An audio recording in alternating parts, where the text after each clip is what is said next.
El miedo es una emoción universal que todos la hemos experimentado, de modo que nadie puede decir que haya pasado por esta vida y no conoció esa emoción de miedo. Y tenemos frente a ella un alto grado de ignorancia emocional. Al miedo lo consideramos una emoción negativa y la consideramos una emoción indigna y consideramos que el problema es el miedo. Que hay algunas personas que frente a algunas situaciones no sienten miedo y otras que sí. Y las que sí sienten miedo son las cobardes y las que no sienten miedo son las valientes. Hacemos esta evaluación y si yo veo que vos tenés miedo, te digo, no seas cobarde, dale, andá. Es decir, creo que es una cuestión de algo que te falta o que tenés. Y si un niño cuando es pequeño le tiene miedo a algo y le dice la maestra, los compañeros o la madre, pero qué cobarde que sos, cómo no te animás, esto hace mucho daño. Esta ignorancia con que se trata esa emoción del niño lo hace mucho daño porque lo está descalificando injustamente. Porque no es esa la realidad de lo que es el miedo. Y para entender qué es el miedo, hay que mirar dos componentes. Primero, ¿qué es el miedo en sí? Y el miedo en sí, en realidad, es una señal maravillosa, maravillosa, que nos informa que hay una desproporción entre la amenaza que estoy enfrentando y los recursos que yo tengo.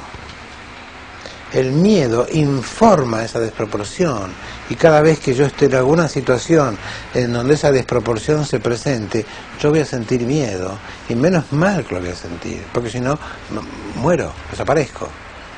Si no tengo alguna señal que me informe de que algo es peligroso, sucumbiré ante eso peligroso. De modo que si yo enfrento una amenaza 10 y tengo recursos 3, voy a tener miedo. Y por más que me digan, todo lo que me digan de que no tengo que tener miedo, que los hombres no tienen que tener miedo, que la vida es mejor si uno no tiene miedo, yo voy a seguir sintiendo miedo hasta que descubra cuáles son los recursos que necesito desarrollar para estar a la altura de esa amenaza. Cuando yo desarrollo esos recursos, entonces mi miedo cesará, porque ya no hay más esa desproporción entre la amenaza y mis recursos. Si yo tengo que ir a dar una clase, si tengo que presentar un informe en el trabajo y tengo mucho miedo, es porque esa escena es de un peligro para mí, mayor que lo que yo puedo, que los recursos que tengo para enfrentarla. ¿Y qué quiere decir? ¿Qué recursos hay que tener para hacer eso? Los recursos hay que tener para pasar por una situación así, primero es conocer el tema, por supuesto. Segundo es tener una estructura de autoestima lo suficientemente consolidada como para que esté más allá del resultado de esa experiencia. Y tercero, tener la disponibilidad psicológica para aprender de todo lo que me va pasando mientras hago la presentación de ese informe y aprender del resultado de esa presentación. Si yo tengo esos recursos, la naturaleza de la experiencia va a ser muy distinta a si yo siento que me estoy jugando la vida, si yo siento que yo no valgo nada y voy a esperar que ellos por favor me digan que valgo porque yo siento que no valgo, y que si me va mal, mi vida no tiene sentido. Si tengo esas condiciones psicológicas internas, es inevitable que tenga el miedo. Y el miedo me lo está informando. Me está diciendo, mira para allá, mira ahí. El miedo me está informando. Y es necesario que reivindiquemos el miedo. Por eso en mi libro, La sabiduría de las emociones, donde hablo del miedo, hablo de la dignidad del miedo. Tiene que recuperar esa emoción, la dignidad que se le ha privado. Eso es que es el miedo. Y lo otro que es muy importante considerar para entender qué nos pasa con el miedo y qué destino tiene el miedo en la vida de cada uno, es cómo reaccionamos cada vez que tenemos miedo. Porque yo no solo tengo miedo, sino que hay un fenómeno muy extraordinario en los seres humanos que hace que a su vez Esto continúa, es una película. Tengo miedo y luego tengo una reacción por tener este miedo. Y muchas veces me enojo por tener miedo. Muchas veces me avergüenza tener miedo. Muchas veces me desprecio por tener miedo. Es decir, que además de tener miedo, reacciono ante el miedo que tengo. Y de la naturaleza de esta reacción será el destino de esta emoción. Si esta reacción interior es de enojo, de desvalorización y descalificación de esta emoción de miedo, el miedo se va replegando en el subsuelo, va creciendo en otro espacio, pero va perdiendo la posibilidad de manifestarse, ser reconocido y asistido. Entonces esto que se hundió va creciendo, hasta que un día estalla como ataque de pánico, que es lo que ahora está tan lamentablemente generalizado.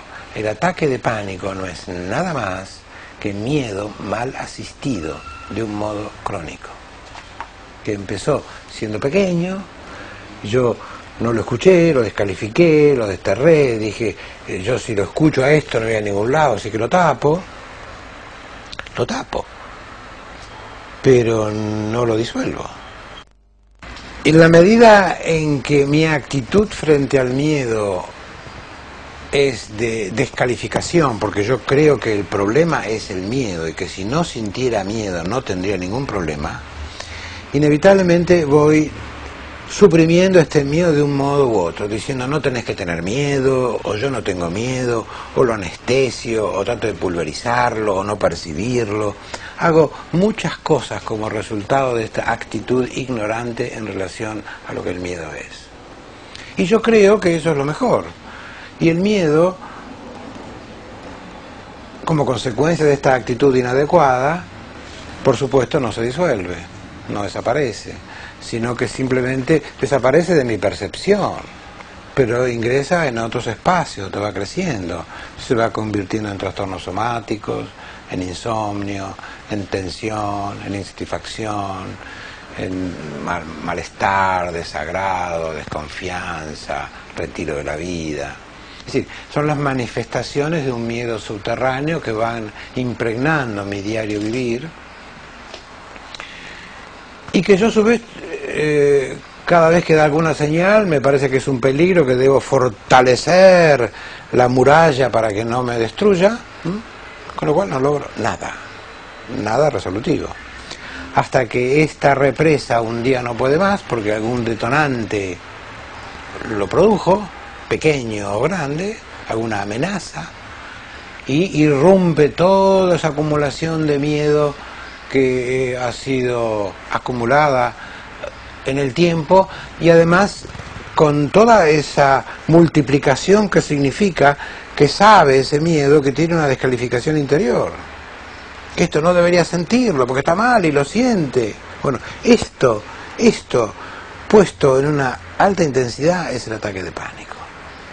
Esto es lo que padecemos ahora los seres humanos como consecuencia de nuestra ignorancia emocional que nos impide asistir al miedo, porque todo miedo comienza siendo pequeño.